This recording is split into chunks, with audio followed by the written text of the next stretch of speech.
Hello. Hi. We're a bit stressed. That's putting it mildly. But today we want to share with you where we are moving to and what we are moving to.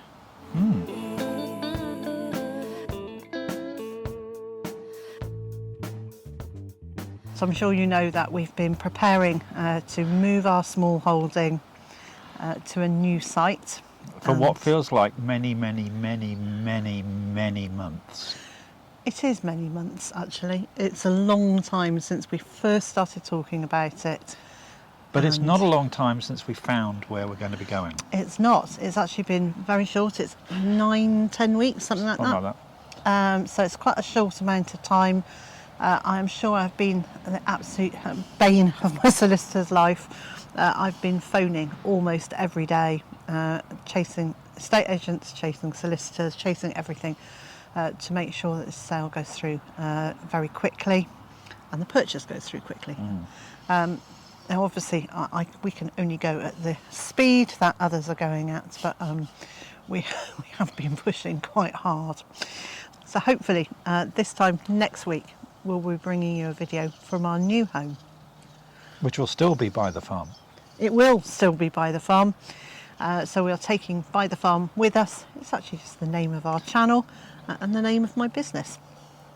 So we are moving to... We're moving to Monmouthshire. So we're going west, young man, as someone once said. We are indeed. We're moving to Monmouthshire and we have found a very lovely small holding. The house is a little smaller than this one here. We were really keen to have a house that was larger, or just at least the same size. At least the same size, and with a different layout. Yeah. And this it's house got a different layout. It's got a different layout. In some ways, it's less practical for us, but everything else about the site made it worth it. So we have a very small farmhouse cottage.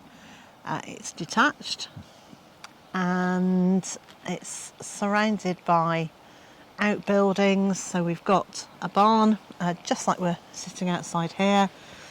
It has a second barn, it has piggeries, it has stables. Before you get excited, we won't be having horses. And as I don't think we'll be having goats either. I don't think we will, no. Or alpacas. Or, well, you know, we keep saying maybe not. Yeah. I don't think so. But there are lots of outbuildings, and there is the potential, subject to getting planning permission and all the necessary regulations and all the necessary funding. And the funding, finding the finances, we could potentially turn one of those outbuildings into an office space for me and an office space for you and a teaching space, which I'm really looking forward to, exploring all of those possibilities. Now over on our second channel, Byther Farm 2, Mr. J is going to be sharing lots and lots of the research and the reasoning and the practical steps forward. And you'll also be getting to see the brick wall against which I shall be banging my head most often. Yes, we're just being joined by Monty, who likes to, come on boy. Hello, boysy. Who likes to come and say hello, whatever we're doing. And so in this space that we have bought, I will be creating a new food forest. There will be a home vegetable garden. There will be a cut flower garden. There will be some market garden, and we will be growing for giving some food away too. So we'll be making sure that we grow enough to donate to local food banks and food projects. We need to create new duck space. And yes, I promised them a new pond. You did promise them a new pond, and hopefully it will be more than a sheet of plastic laid on the ground. I think it will be.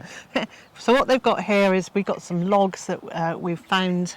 Oh no, we got the logs from when the trees were cut down. Laid those onto the ground and just put some old bitumen liner that we'd found at the back of the piggeries, and we laid that over the top.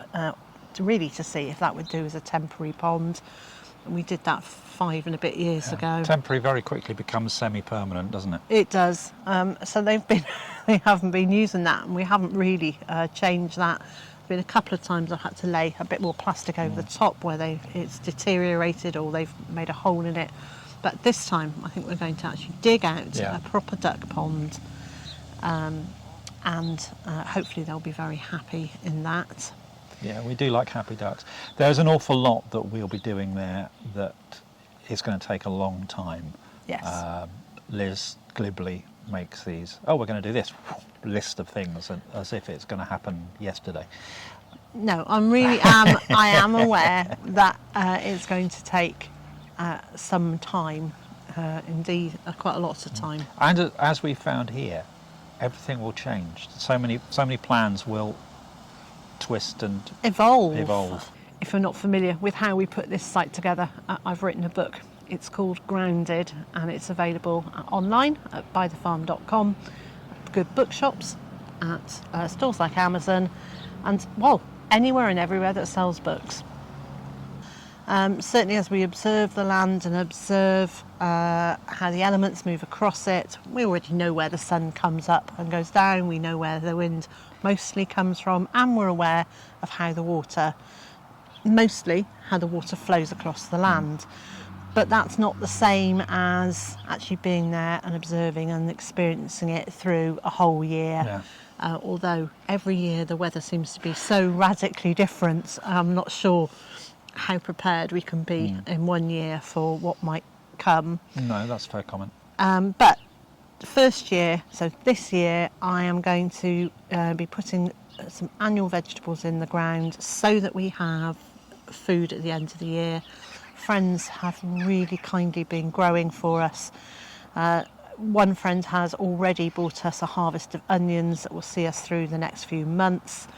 Others are growing brassicas and beans and leeks and all sorts of things so that we can just get them into the ground. There won't be any glamour, there won't be any pretty raised beds or anything like that. It's just going to go in the ground so we can have a harvest this year, and that will give us time to work out exactly where we want the vegetable garden to be. Do we want it as raised beds, or do we want to grow straight in the ground? We will be no dig, apart from digging out things like the duck pond. The duck pond, and if we decide that we want to do swales and berms, then we will be, I'm not going to be doing those by hand, so we will have a mechanical digger in to do those. I think one of the things that we ought to say is that we're really, really delighted that we will be able to continue living debt-free. So we've sold this house, been able to pay estate agents and solicitors and moving costs and all the sundry things you don't think about until you have to. So all of those things are all being paid out of the proceeds of this house, and we've bought the new house, or we are buying, because it hasn't completed yet. So we'll be buying the house, and then there will be a very small budget to be able to do some things with. But unlike here, where we had no budget really, no, that's true. We will have a little bit of budget, and I'm kind of saying I'd like to buy a compact tractor. Liz has spent this little budget we've got, about 100 times, I think. I have. But, and all on small things. I mean, it's not a question of she has gone, okay, and now we must have a Maserati tractor. It's very much, very second-hand or repurposed thing, but it's still, it's not a huge sum of money that we've got to play with. Really. No, it's not. So I'm still going to be working off-site. Yes. All being well. And that will take a little bit more of the pressure off for a while. It will indeed. So we're very excited. We haven't told you how much space we've got yet. Because? We'll leave that until next time. Or maybe the time after. It would be very nice to be able to show you some of where we're going and what we're doing. So that will be hopefully, I'm going to say hopefully our next video we will be introducing you to some of the new Byther Farm.